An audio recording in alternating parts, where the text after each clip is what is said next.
Welcome to Connect for Health, the webinar and podcast series brought to you by Cigna Healthcare Middle East and Africa with a little support from Mental.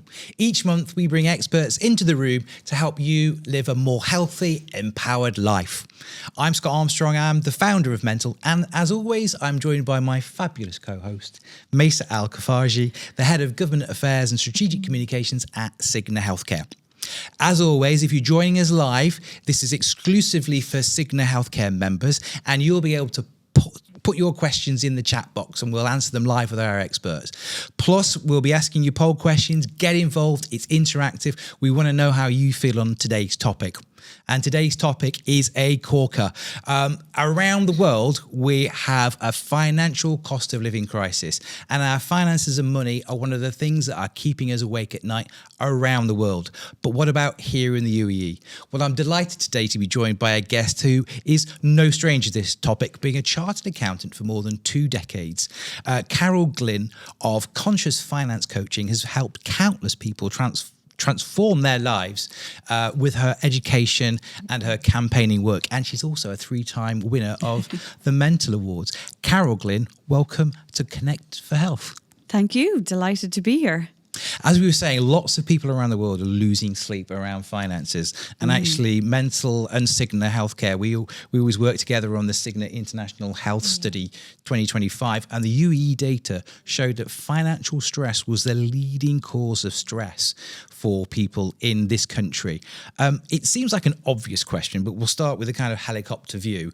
Why is money such a source of concern for us? Why is it playing such a dominant role in our lives? Because it touches every part of our lives. I often ask this question is, if you think about your daily decisions, your choices every day, how many of them are not impacted by money? I think we need to move on because that's I don't think I could. Yeah. And this is it. It's because it impacts everything. It impacts our choice, our sense of security, our well-being, our health, our relationships. There's nothing we can do that, can just exclude money from our lives. And it causes a lot of stress as well because we don't talk about it enough. We're not educated on the best way to manage it. And we inherit and absorb so many beliefs around money that then play out in our lives. And it's that cauldron, that combination of everything for something that's so intricate in our daily lives. It creates this bubble of stress. And the research shows, it's so true, like right now it is in the UAE, but it's a global problem. Yeah. It is regularly reported as the number 1 cause of stress worldwide for men and women from all education levels, backgrounds, cultures. It's universal. I just wanted to ask, I had a conversation with somebody about a week ago, and we were talking about, and we'll touch upon this later with regards to men and women and, how money impacts them. But even those who are on, substantially well pay, they're, up there, senior leadership, great pay package, it's still a cause of anxiety. So yes. What is the reason, if we can pinpoint it, or reasons of why money causes so much anxiety? It's because it comes down to our mindset, how we actually feel about money and how we feel about ourselves. A lot of it comes down to self-esteem. We are told more money will solve the problem. It doesn't. It often exacerbates the problem and it creates that carrot. If I have more money, then it'll be okay. I have more money, it'll be okay. And we become more and more kind of desperate to go, I have more money, but I'm not okay. Why is it not solving the problem? It's because our core relationship with money is not healthy. And I say all of the time, it's not about what we earn. It's actually about what we do with it and how we feel about it. Right. That's the key. And I work with clients who, from every spectrum, to people who have a lot of debt, to people who are ultra high net worth individuals, right? And I see the same thing. It's actually what you're doing with that money is the key to whether how stressed you are and how actually happy you are in life. So I often give this example where it happened to be, it just always comes to mind because I was working with them at the same time.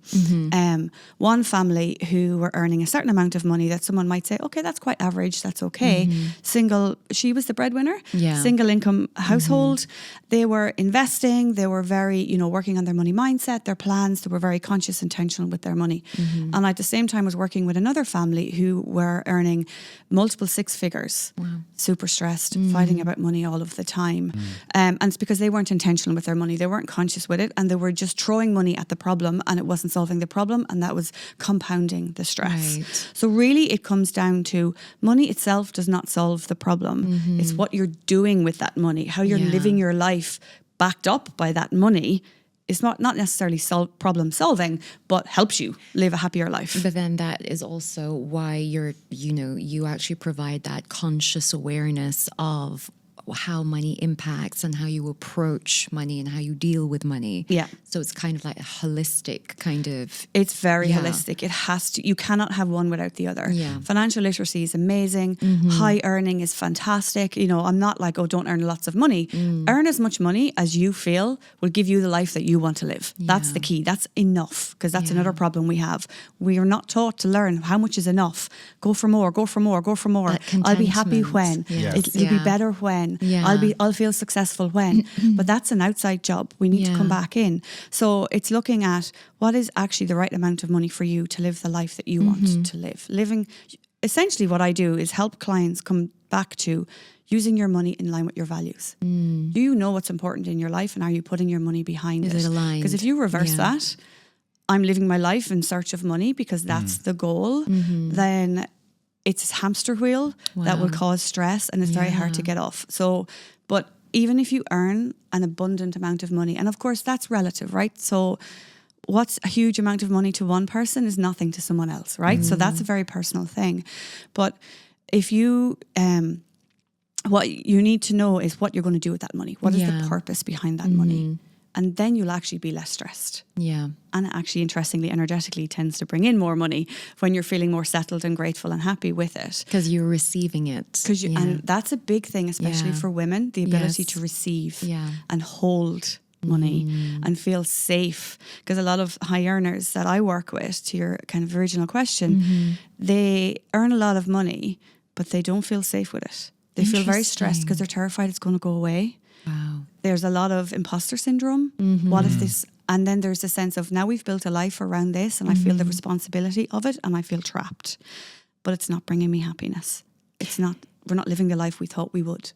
Can I ask a question? You can. No, I'm actually, for once, I'm like shutting up and just listening. I'm receiving. I'm learning to receive. No, but I think it's something that we've also touched upon earlier on when we were just having our little side conversation. How many of those people that you were describing, do they fall into the male, female categories, especially when you're, when you touched upon things like the imposter syndrome, that concern and that worry about the responsibility now that they have access, or they've built, their whole kind of like identity is all around the money that they have managed to work, accrue and build on. I find in my day-to-day work with my clients, and also in the research that I've done, that there is a distinction there. Okay. When we talk about men and women and money, they're different approaches in general. Not everyone, of course. Yeah. When I talk to women about money, this will kind of bring it back to, I ask a question in talks, right? And you'll put up the word cloud and people just anonymously submit. What does money mean to you? And only one time, when it was only women in the room, one time, and I don't know, multiple times I've asked that question, hundreds maybe, security wasn't the biggest number, because the most responded number is the biggest number on the screen. Security for women. The other time it was freedom. Interesting. Security, freedom, independence, right, is what comes up for women. Yeah. I've never heard those responses from a man when I've asked them that. When I ask, and there's men in the room, it'll be a bit more diluted, with power, strength, manhood, wealth, investments, smart, wise, cars, all of these kind of words come up. Yeah. So if you think about it, right, then, and I remember one time asking it in a room where it was mixed, and men said it's a social construct. It's a means to an end. whereas the one woman actually Means to said an it's end. dignity. Wow. So I often say, powerful. and we That talk about really bringing it is back powerful, to yeah. relationships, why it is one of the main causes of arguments in relationships. So we talk about marriages, right? If you have a man who he has been conditioned, and we're talking intergenerational, cross-culturally, my role is to provide. My sense of success is when I earn lots of money. My career. And that is attached very often for men to their self-worth. Yeah. Yes. Whereas for women, it's security, right? And it's emotional, it's safety. It's not put upon us generally as women to go seek career wealth for our self-worth. It's for our independence, it's for our security. Yeah. So you have a man and a woman who don't understand this about each other. And you're talking about money, it's why the arguments in relationships about money, right? He, of course, is coming at it from his perspective. This is just a means to an end. It's a social construct. It's transactional. And it's my sense of I am successful and I am bringing what I need to do. I'm doing what I should be doing for my family. And she's coming at it, looking at it from, but no, it's security, it's emotional, it's independence. Yeah. It's very, like, we feel it very much. Of course they're going to argue because then they're coming at it. I often say it's like that 6 and a 9. I'm looking at a 6, he's looking at a 9. Yeah. We don't understand. I'm just going to quickly. No, we're very, very quickly. No, come in, guys. Come in. You're very welcome to this conversation. We're going to get to a poll in a short while, but I just wanted to ask you the question: either what's causing arguments, around money between you as partners, or indeed, as Carol was asking, what does money mean to you? Tell us in the chat box what you think money means to you, whether you're a woman or a man. Just be interesting to see what you guys have to say. So get involved. Sorry, Melissa. It was just touching upon what you were saying, the different perspectives from like the male perspective and the female perspective, with the whole idea of male perspective is it's transactional, it's a means to an end. And from a relationship, if we were going to kind of like step further, even if you weren't in a relationship in the sense that you were married, but you were, dating or starting a relationship, it's this whole kind of viewpoint of, well, women are gold diggers, if that's the thing that they seem to kind of like be really focused on, like the income and the earn. But it's interesting because you're saying, well, no, it's because we see it as, well, how secure, how safe, how it makes us feel. So that's extremely fascinating because you wouldn't really look at it in that way. We don't. No. We don't, but it's actually, when you say it, it makes sense, right? Yes, it's so core to us. Yes. And I have this question a lot about, especially when people are dating, like, should I let him pay 50-50? Like, with this new way of being as women, like, actually, is it wrong? And we, as women as well, have been in a lot of, and this is more cultural, I think, in certain spots of the world, to view men based on that. So they're viewing themselves and like, am I a good breadwinner? Am I a good family man in that sense? And we maybe, without even realizing it, are judging men based on their ability to provide. And we're putting that on them as well. But actually, do we need it? Do we want it? And that's a personal choice. Right. That is a personal choice. My one thing though I will say is that in relationships, who earns the money, I don't think is important. To me, and it doesn't actually matter. What matters is that both people in that relationship have a healthy relationship with money, with each other, and have an agreement that, if she decides I want to be a stay-at-home mum and he's happy to go and work and provide for that, amazing. That's a joint decision. And vice versa. But I will say it's interesting since I've been doing this work specifically. And my personal one was, in my marriage, I was the main breadwinner, right? So and we're in the Middle East, right? So when I moved here 16 years ago, that was very unusual. We moved here for my job. He came and got a job after we got here. So I often have these conversations with men because back then I was a bit of an anomaly, so they were interested. But you know what, actually, it broke my heart, the amount of men who said to me, like, and they were very cautious, I'm not sure how to say this because I don't want to seem sexist or controlling. It's not that. It's, if I'm not the breadwinner in the house, what's the point of me? Wow. That comes back to a big self-esteem / mental health conversation, which we'll get to. I'm going to pause here for a second because actually, guys, have been jumping in. So I just want to read comments out.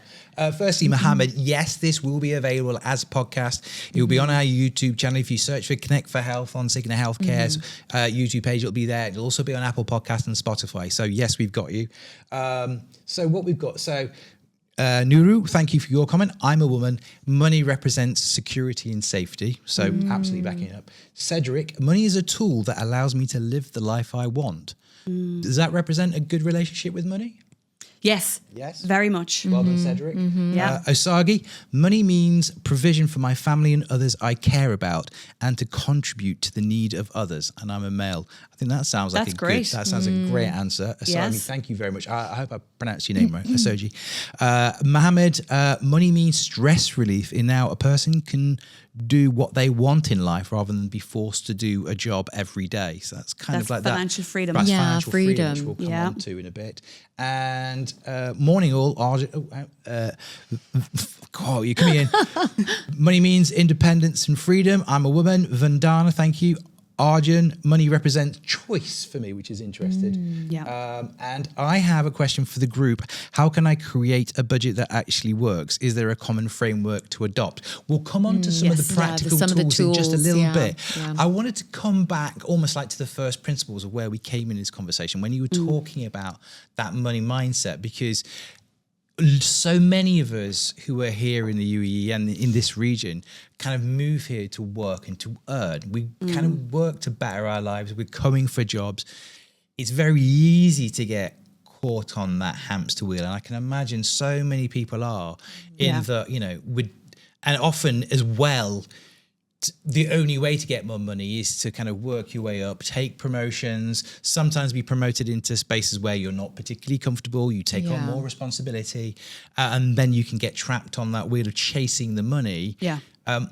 How do you get people to change that money mindset, which is like, you don't actually, do you need the big house? Do you need the big car? We know Dubai and the UAE is like, there is a lot of comparison going on. It's around the world. Social media doesn't help. Yeah. But how do you get people to take a step back and go, whoa, you're kind of coming at this with the wrong mindset? It's three things: values, clarity, and purpose. So usually when I work with people, the quickest and fastest way to do that is to make it tangible. So we actually do look at their finances. So we look at the last 6 months of all income and all expenses, line by line, in the sense of like categories, which can be very scary for people. But the purpose for that is clarity. So when you see where you're spending your money, you can't deny it. It's from a credit card. It's not an estimate on the budgeting piece. Don't estimate, go to facts. The facts are based on your credit card and your debit card spending. This is where you're spending your money. Yeah. People will say, that's my life in numbers, Carol. Right? So then you get clarity. Where is your money going? Then we look at values and say, is this in line with your value system? Are you spending money? Is this making you happy? And it's not about where you're spending your money, but it's also what's missing. Because if you're getting caught up in the hamster wheel and like looking, as we often talk about here, particularly in this country, but you're right, it's a global thing. What other people are doing, they look happy, that looks like success, let me do that. And then you get there and you're like, but it's empty, I'm not happy, there's something wrong, I'll go for more, for more. It's because it's not actually in line with your values. And when you do that with the numbers, it's very confronting, I do admit that, or it can be, but you can't deny it. So you have full clarity and like, well, actually, I don't care about that. That's not important to me. Look at all the money I'm spending there. Why am I doing that? So then you can you've got clarity, you know exactly what's happening right now. Your values bubble up. It's really interesting. It's just the conversations flow. I don't see travel enough. I'd love to travel more. Or, whatever, everyone, it's personal. It can even be, I'd love to shop more. I don't shop enough because I restrict myself because I feel like I shouldn't. I'd love to spend a bit more. Yeah. And we look at it and then you give it purpose. Money needs a purpose. When your money has a purpose that is in line with your values, everything genuinely does change. So to your point of the house, right? So I was interviewed a while ago and I was asked, should we all just be going to minimalist? There was this drive towards small houses and minimalist living. Is that the right thing to do so we can save lots of money? And I said, yes, if it's in line with your values.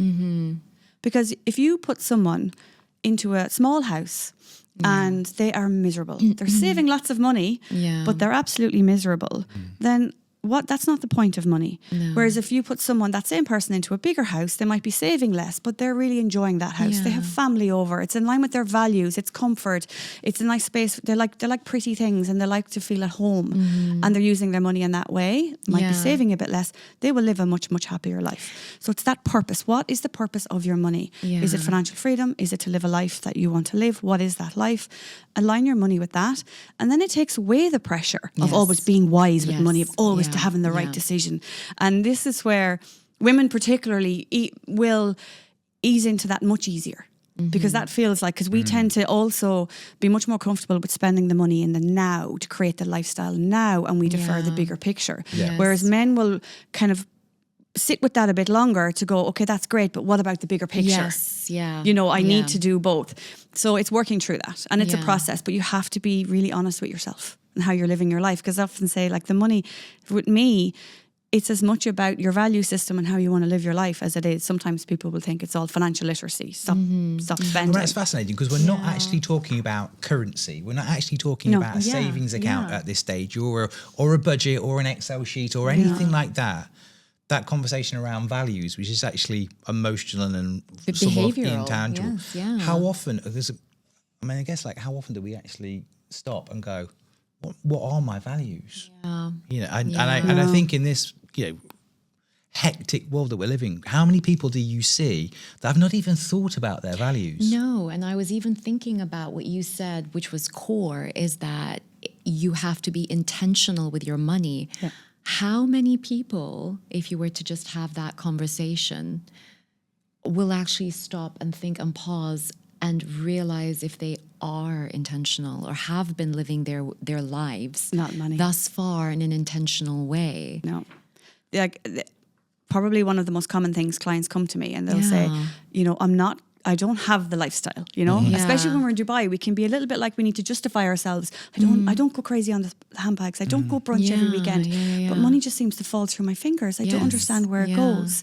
And that's where we go back to, I'm an accountant. Ultimately, I love a good spreadsheet. Of course. And we go back to it and we go, well, let's get clarity and see it. And that's where they see, I'm not living my life intentionally. But there's another layer to intention we need to also be careful with, because we can get hyper intentional with the wrong things.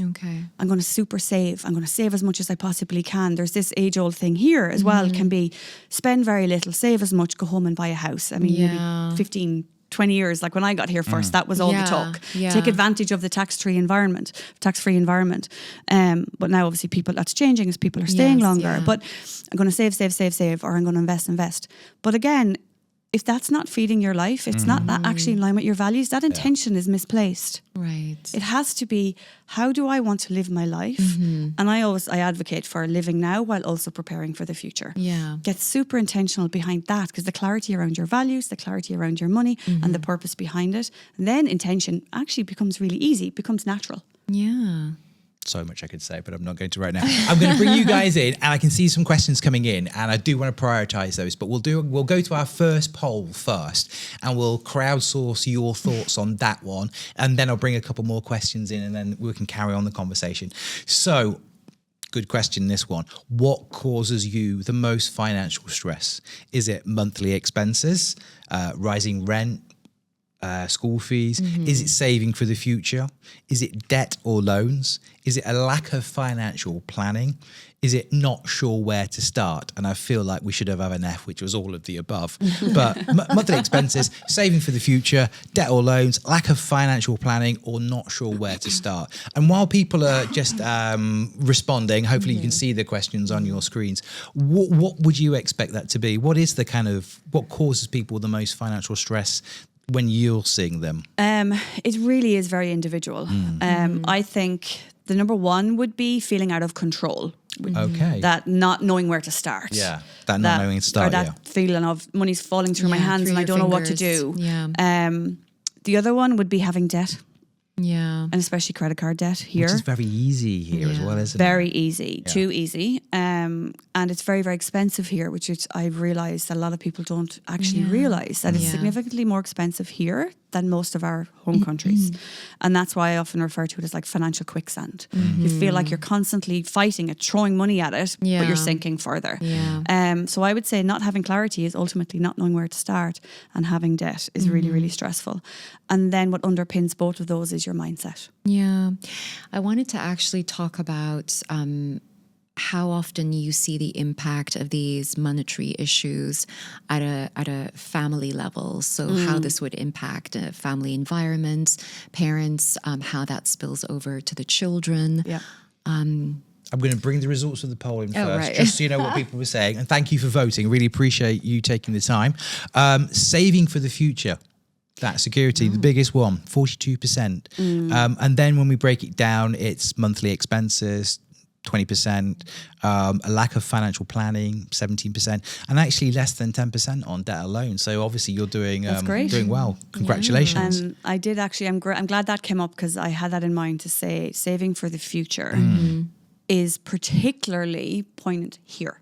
Right, yes. Because I realised when doing talks here and then talking to clients who are not in the UAE or let's say the Middle East, they don't think about saving for the future outside, say, the GCC in the same way my clients this is than we do. And I thought about this and I sat with it. It's because, let's say I'm Irish, okay? If I was living and working in Ireland, I'd be paying into a governmental pension. Yeah. If I lose my job, there's social welfare support. Yeah. And even broader than that, if anything happens, I can go live with my dad, right? Ultimately, you know, you have a brother or a support network that's there, safety net. Yeah. When people move here, especially if you're a single individual and you're solely responsible for yourself, you've no one to fall back on, that sense of security is gone. It doesn't exist.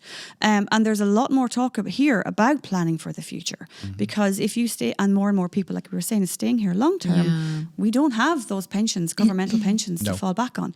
We have to provide for ourselves. And then there's that age-old conversation of, you have to be responsible in the UAE and make the best of the money that you have here, because we're all seemingly on amazing salaries, and it's tax free. And then, well, what about the cost of living? It compounds that sense of stress that we feel more so than I see my clients outside this region. Wow.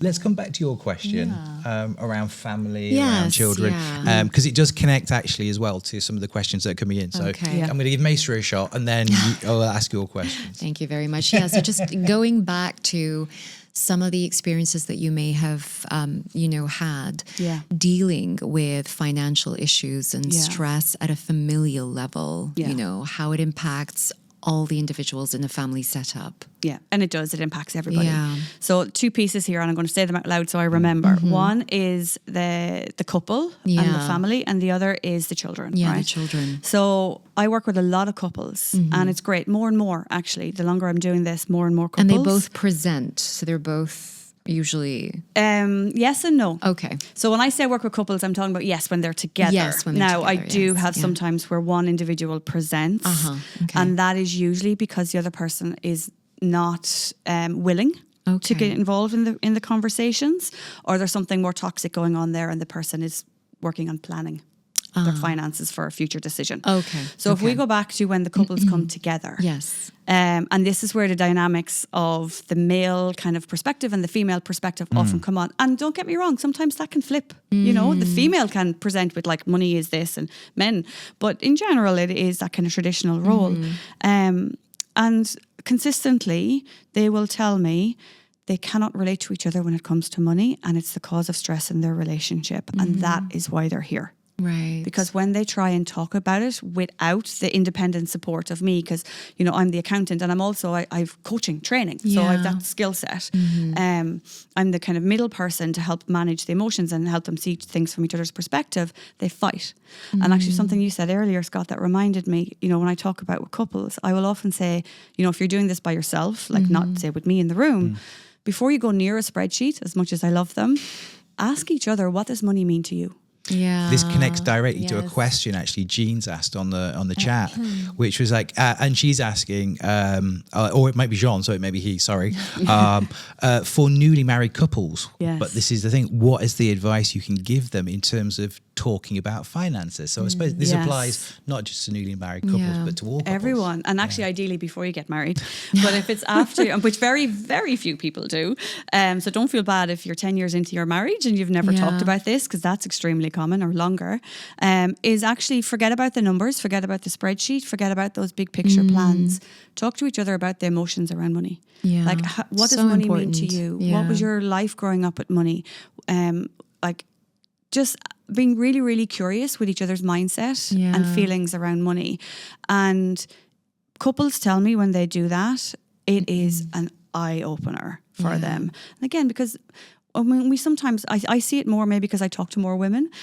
Women will criticize men that they don't get it, they don't understand it. I feel attacked. Men don't know. They don't know this. How would they know this unless they're informed? You know, if when I do talks, and sometimes with corporates, they will ask me, it's maybe a female talk, like, and say, can men come? I'm like, please bring the men, because if they don't know, they don't know. Like, men will come in. And it's always been, wow, I had no idea. I can't wait to go home and talk to my partner. And actually we have this new perspective. And couples will tell me they're closer. Afterwards, because they know each other more. They understand the reason behind the behavior rather than just criticizing the behavior. Stop spending on that because that doesn't make sense. That doesn't make sense to me because it's not aligned with my values or my perspective on money. But if you can understand why, she's spending that way, because it softens the whole conversation. Less judgment, less arguments, less finger pointing. So start there and then go to the spreadsheets. And couples will tell me, you know, very often, you know, because I do obviously introductory calls, and they'll say, it's you or the marriage counsellor.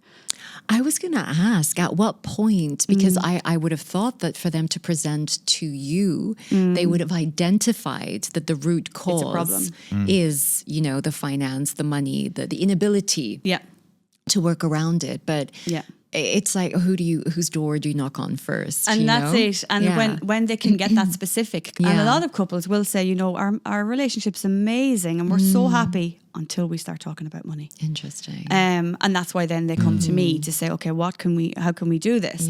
And obviously they'll both come with their motivations. And my job is there to be that independent person to help them, you know, just bring clarity, purpose, and a joint value system, and where their value systems overlap and they create shared goals. And honestly, and that's why I love working with couples, because it makes such an impact. And again, it's not just about the bank account. It's not about being better with money. They're closer. They understand each other more. And that, for me, in my job, is what I just find really fulfilling. But if we go on to, so that's the couple. So when they have a healthier relationship when they're even talking about money in front of the children. Because we all know our kids absorb watching us more than what we tell them to do.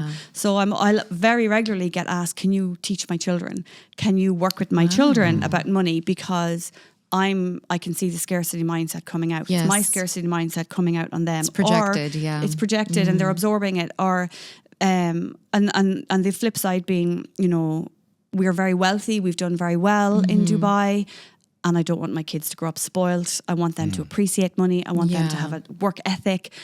How do I do that? Can you speak to the children? And I always say, let's start with you. Because our language, our behaviours, and even when they go into early adulthood, it impacts it. And I have this come back where couples have told me their kids have changed completely how they talk about money and behave about money without directly actually doing anything with the children. They're just kind of via osmosis in a way, soaking it up from the general conversation. And you know what a big part of it is? Conversation. You know, and being mindful of the language we use around money. So, you know, we say, my child might say, I want a new toy. That's too expensive. Or, no, do you think money grows on trees?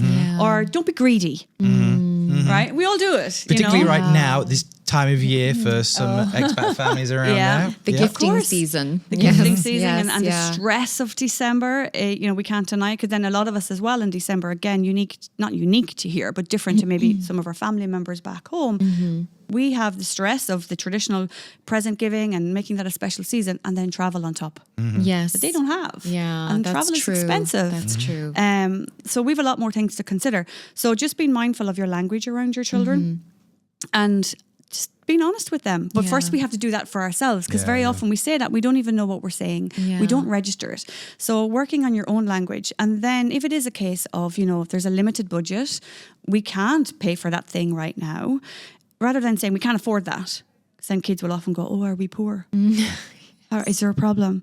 Just say, well, right now we're prioritizing the travel. We're prioritizing the nice time at Christmas, whatever that might be. So for now, there isn't room in the budget for that, but we can look at it later because we're doing this. And I've yet to have a family come back to me and say the kids reacted badly to that.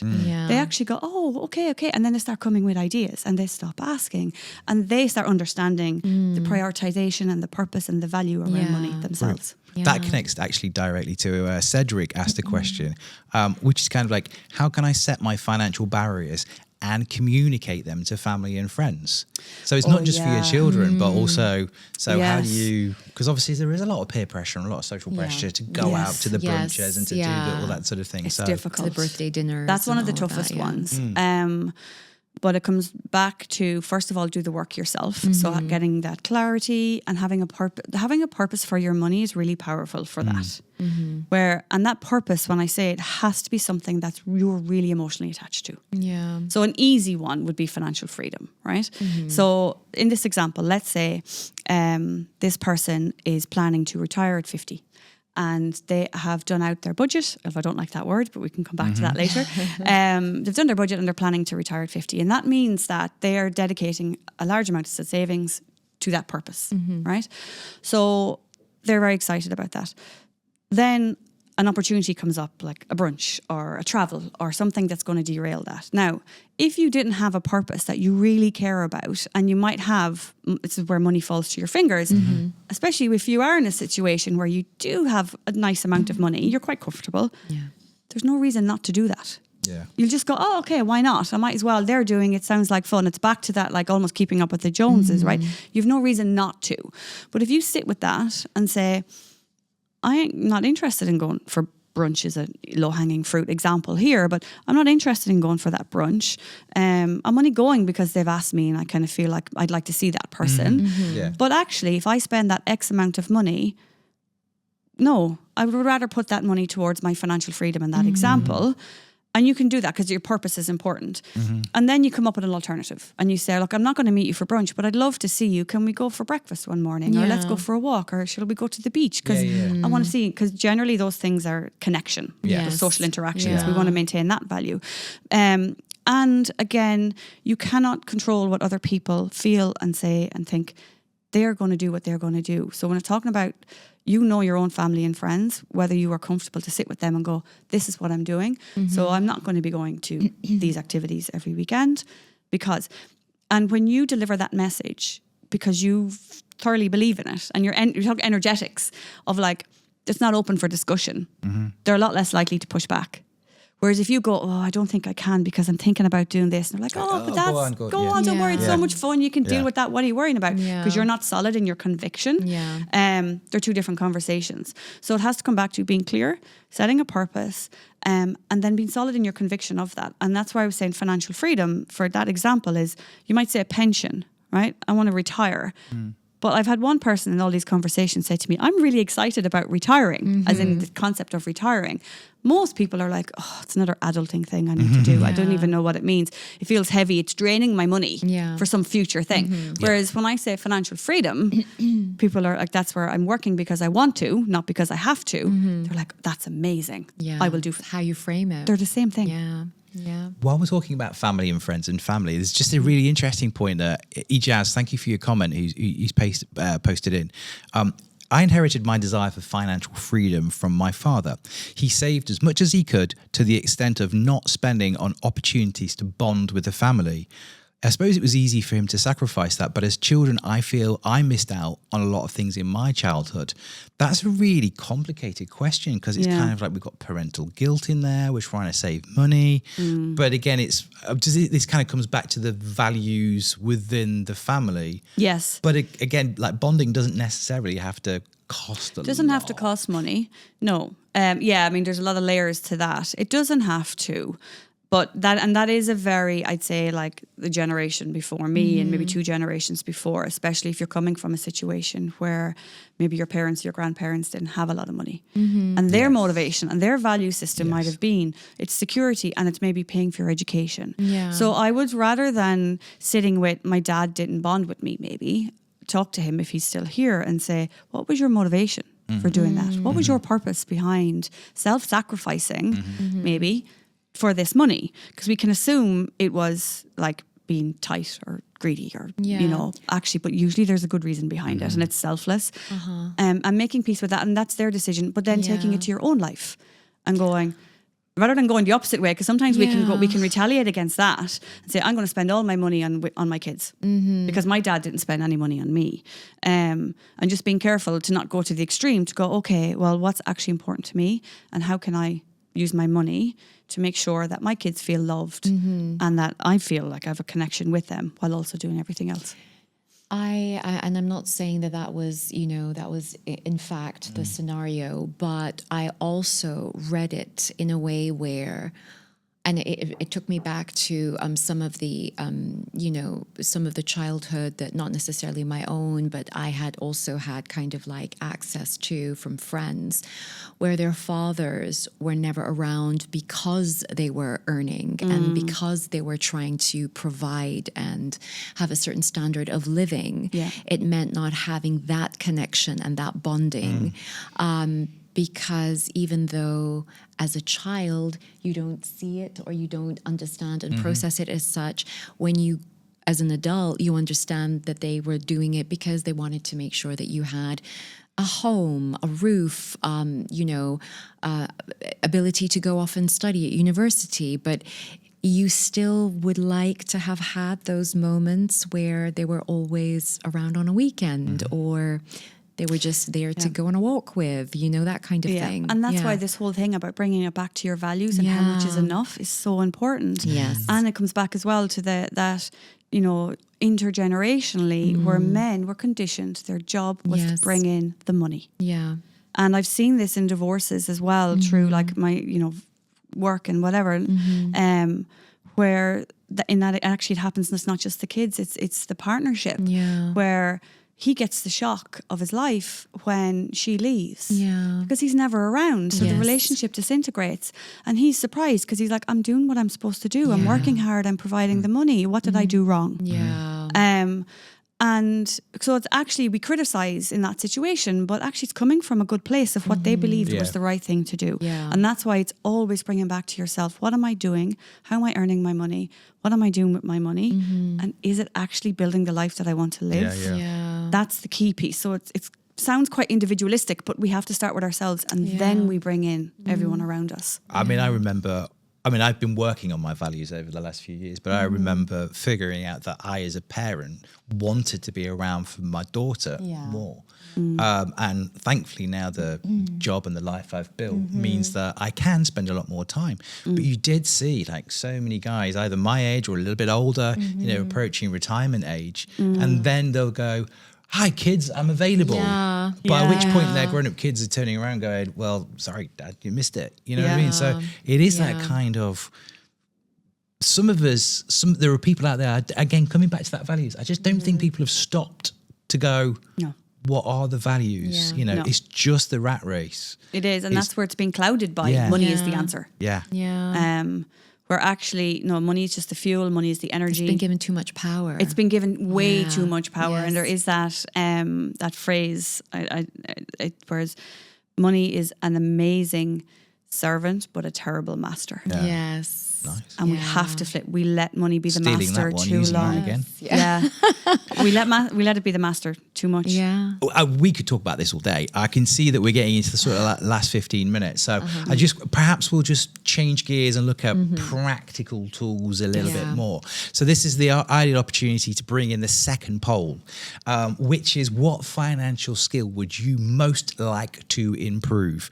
And hopefully you'll have the questions and the options come up. Budgeting, your favorite word, saving, spreadsheets, investing, managing debt, or building long-term wealth. Again, when you see people walking through your door, Carol, what are the kind of priorities? What are they looking to get? Most people want to jump to investing. Okay, right. Yeah. That's the buzzword that you say, I want an ETF. I want to... Yeah, exactly. Investing's the answer. Passive income, whatever that is. Passive income, yes. Yeah. And investing means passive income. Now... Get rich quick, in a way. Yeah. Well, that would be nice if it was Wasn't just like easy. But no, most people will come thinking the answer is investing. Because then I put my money to work and then I'm doing it right. Yeah. That's the kind of plaster on all of it. But I kind of give the analogy like, yes, investing is crucial. It's really, really important. But investing is like, if you're going to run a marathon, the investing piece is when you're actually on that track and you're running that marathon. There is a lot of work to do before you get there to run that healthily, successfully, don't injure yourself and actually enjoy it, right? So it's the piece before that's really, really important that we tend to just go, I don't want to do that bit. That's not the fun part. So I have this thing, it's like, it sounds a lot, but it's 13 elements of financial wellness and they're like roadblocks, right? Or not roadblocks, blocks, stepping stones. So you start with your value system, which we've touched on. Now your goals you can look at next, but I always said think of what your financial goals are, but don't attach to them just yet, because when you go through the process, guarantee you some of them at least are going to change. Get clarity, right? So this is where I said, if you want to go super practical, these are the steps. Keep your values in mind, do that work if you can. If not, it will bubble up during this process. Get clarity. Be brave, look at your financials, look at your credit card. Where are you spending your money? What do you like? What do you not like? Where are you spending more than you thought? Where are you actually spending less than you thought? Because we're very good at criticizing ourselves for the luxuries and the nice things. When more often than not, we're actually spending less than we think and we're hemorrhaging monies in other ways that we don't even look at.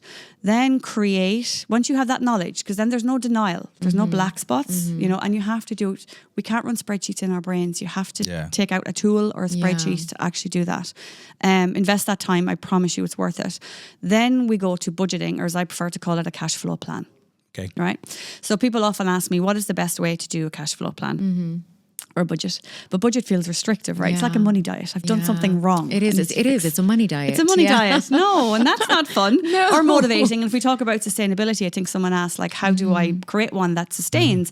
Don't put yourself on a diet. Because if you're going to put yourself on like a 500 calorie diet, how long is it going to last? And it's not fun. No. And then we breach it and then it goes out the window. No, create a cash flow plan. Because now you have all this knowledge. You know what's important to you in life. You know where you're spending, what you like, where you don't like, where the low-hanging fruit is. And then you take the next 12 months and go, okay, it's easy if you're employed. This is my earnings. It's different, when you're an entrepreneur, very often that fluctuates. But okay, my income, my needs.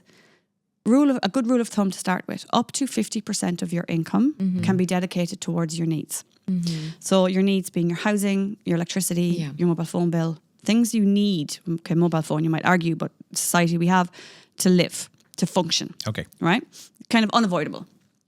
Tend to be our fixed costs. So we need to be quite careful with them because they tend to be fixed. If you think about it, you've either got a mortgage or a year-long lease. It's hard to change it. Even your mobile phone contract, you're locked into it. Your car, those kind of things, little maneuver once we decide on them. So try and keep them ideally as well below 50% as possible of your total income. Then look at your wants, your fun stuff. This is where it gets interesting. The rule of thumb here would be up to 30% of your income on that. So that's your shopping, your eating out, your travel, maybe your gym, food deliveries, things like that, right? Yeah. The discretionary. Food delivery is always an interesting conversation. I know, eating out actually is always a topic of conversation when I do this with my clients. But looking at all of that, and is that more or less than 30%? And then what that does then, it allows you to save, ideally, at least 20% of your income towards what we would traditionally say savings. I call my future self. Something I'm going to benefit in the future. And when we do it in line with that, it gives us, we all love a benchmark, right? We all love a guideline to start with. And it really gives you that insight into, okay, well, how am I doing along this? The lower below 50% you have with your needs, the more flexibility you have, if you think about it, right? So that's really important to kind of start with. And then when it comes to your wants, that's where your value system really comes in. How do I want to live my life? Do I want to put a lot of money towards travel because that's important? Do I want to put a lot of money towards shopping because looking good is really important to me and I want to have nice clothes or whatever that might be? Grooming, the same. There's no right or wrong answer here. Yeah. What's important to you? Yes. And are you and being intentional. Intentional. So once you have that plan, then you can move on to the rest. You can say, okay, I've got clarity. You've got a sense of control, accountability, and I'm deciding. Because people come to me and go, Carol, just create me a budget. No, no point. You won't stick to it. Yeah. That's my budget. It's not yours. Has to be yours. True. You need I'll to hold your buy hand to into create it. it. Yeah. You have to buy into it. You Yes, have to yeah, decide. yeah. And because sometimes we can go with money. Oh, I don't know. And we hide behind that. Yes, yes. No, you can't say you didn't know. You're signing up to this and you're deciding. And I'm here to help you, of course, but you're deciding. Then you have that sense of like every time people go, they're excited because they feel in control. Yeah. And they've got clarity as well. You can see the next 12 months, I can see what's going to happen and what I want is taken care of. I can travel, amazing. I can actually spend some money without guilt because I've budgeted for it. Then you put the money to work. Yeah. So then it's that 20%. You say, what do I want to do that? What are my goals? Is it financial freedom? Is it paying off debt? Is it saving for my kids' education? Is it to buy myself a diamond ring? It doesn't matter once it's important to you in line with your value system and benefiting your future self. Then you start looking at that. But there is no point, I've seen it too often, where people they commit to major investments. Say, I'm going to do 20%. I'll do 20%. That feels easy. And then every month they're like, It's almost like the gym Where membership is it? that we pay for and then we don't use the gym. Yes. Yeah. You nailed it, by the way. Yeah. Investing was the top answer in the poll of things they wanted to improve. But what you're talking about actually answers, I think, Ronnie, this actually talks to your question that you asked about mental accounting often beating those spreadsheets. And he said, how do you design budgets or cash flow plans that work with, not against human psychology? And I guess your answer is, is it tied to your values? Yep. Is that your North Star? Yeah, exactly. And then you almost embody it. You don't need the spreadsheet after a while because you're not forcing yourself into doing something. You're doing what you want. Much Amazing. Ijaz is asking another question. You're smashing it today, Ijaz. Thank you very much for this. This is a really interesting one right now. Why do you think a lot of people are interested in financial freedom? Is it driven by a hatred of 9 to 5 and are workplaces doing something wrong? That's a great question. I mean, that is a big question. It's a big question. It's a big question. Yeah. But what do you think most people's motivations are? Because we are increasingly going financial freedom. We are looking out of the office window and going, I think we perhaps have the luxury of knowing that there is perhaps more to life than simply. Yes, that's it. I think, as the generations go on, our viewpoint on the purpose of life and our purpose here is moving less and less from work to actually living. Yes. But it's interesting, it's not that we hate our jobs, because a lot of people would say, oh, we just hate working. It's not that, because more and more my clients are saying to me, I actually don't want to retire. I don't see myself stopping working, but I want the choice. Yes. I want to be able to decide if I'm going to take 6 months off or not, or take on the jobs that I want to do versus the ones I have to do. It comes down to choice. I think we're more motivated towards choice, and I think we're also more motivated towards family now than we were in other generations. Very much so. Having time with people. Yeah. Time has become more important to us than the success. That side of things, like earning lots of money, it's still there, don't get me wrong. But it's conflicting now. How do I earn lots of money while also having time? Well, we found that fascinating, didn't we, with the Cigna International Health Study? Yes. I mean, again, when you say people actually do want to work, I mean, we found in that study found that 80% of people who responded to that survey here in the UAE were willing to work harder to help their employer succeed. 75% of them were enthusiastic about work. And yet 67% of them were looking elsewhere, or intending to look for a new job because of work-life balance, because of that desire for some sort of flexibility. So there is a real sort of responsibility, like for employers to go, actually, this is something I need to look into. For sure. And I think it would be important for employers to think about all of this, everything we've just talked about. What are people's motivations when it comes to salary packages and what we expect from our employees? We have to look past, well, that's a great salary. What's your problem? It's deeper than that. Yes. Great question. Time's ticking away, but there's a great question from Diana here. Thank you for your question, which I think I really want you to answer. How do I manage the anxiety around investing? She said, I feel like I've got very good at planning and saving, But then I just have cash sitting in my checking account because I'm very risk averse and I'm terrified of brokers. And I feel like that is actually quite a big barrier for a lot of people. Yeah, taking that step. Yeah. Huge. Yeah. And I would say, not to always bring it back to men and women, but more prominent in women than men. Because women, we're risk adverse when it comes to money. Because why? It's our sense of security. Yeah. Yes. Men are less risk adverse because they're told, go out, take a risk, make more money. And they're eager to double it, triple it, because that's part of their success story, right?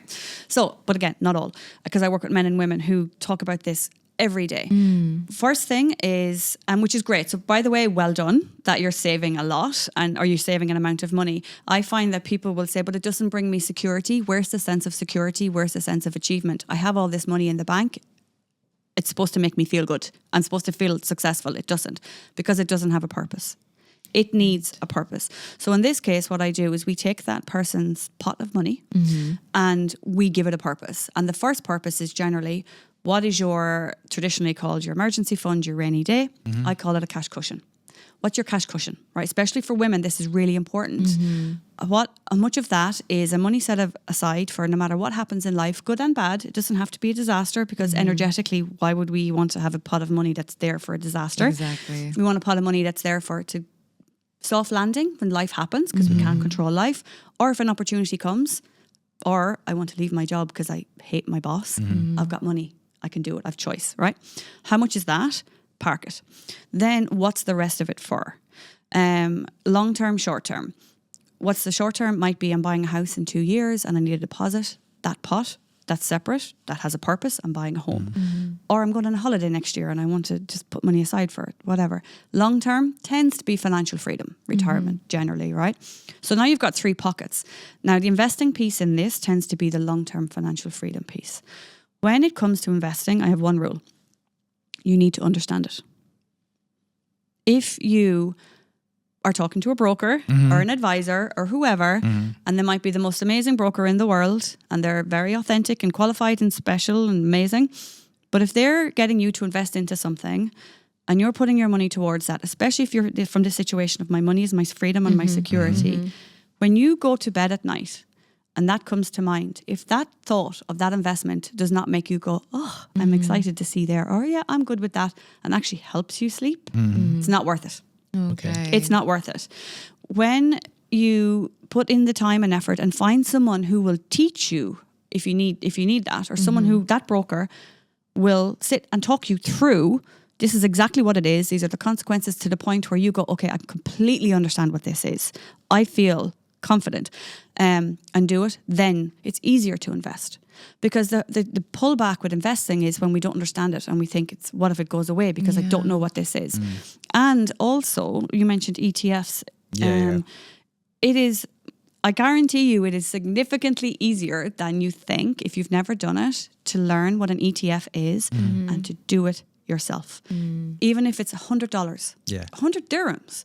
Just do it yourself one time. And come back to me and tell me you don't go, is it that easy? It can't be that easy. That's the reaction all the time. But it has to be about understanding it. Don't put your money, if you're feeling that, towards something you don't understand, because it's going to cause you stress. I'm going to, because we've literally got about 2 minutes left, just one last question that Cecile answered, which raises a really good issue that obviously the media would have the world believe that we're all millionaires. But actually, not everyone's on a mega salary. No. So if you're on a slightly more humble, whether you're a blue collar worker, whether you're entry level and your salary isn't so great, how can you make considerable savings? How can you learn your finances when you don't have that massive paycheck? When you don't have the space to breathe. That you've got to answer that in check. less than 2 minutes. Get clarity. Get clarity. Back to what I said. Get clarity, see where your money is going. Make a cash flow plan so you are deciding where your money is going in line with what's important to you. And you have to be hyper vigilant with your savings rate. Pay yourself first. When you get paid, put your, whatever you've put into your cash flow plan for that month, even if it's 2%, of your income, doesn't matter, doesn't have to be 20% to start. Even if it's 2% of your income, put that into a separate savings account and forget about it. Okay. Do that first and then spend the rest. Okay. We are basically out of time. Oh my We've managed to get through most of your questions. Yeah. Diana, I saw you had a follow-up question as well. But if any of the audience members had questions that we didn't manage to get to, how can people get in touch with you, Carol, to continue the conversation? Yeah. My business is Conscious Finance Coaching. I'm most active on Instagram under that name. But yeah, you can contact me there. LinkedIn, I'm under my name, Carol Glynn. I'm pretty responsive on both. Or you can reach out to me at carol@consciousfinancecoaching.com. Well, thank you for joining us on Connect for Health today. And thank you for being so engaged. Just one reminder, if you are watching this on YouTube, on the catch-up, or you're listening on the podcasts, you can get involved in all the interactivity and engagement if you reach out to Cigna Healthcare and talk about membership with them. And also, when the session closes, you will be asked for feedback. We consider feedback to be a gift. It only helps us help you more. So please give us your feedback. And remember, go and check out past episodes because there are some absolute crackers in there. But once again, thank you for joining us. And Carol, thanks for joining us on Connect for Health. Thank you.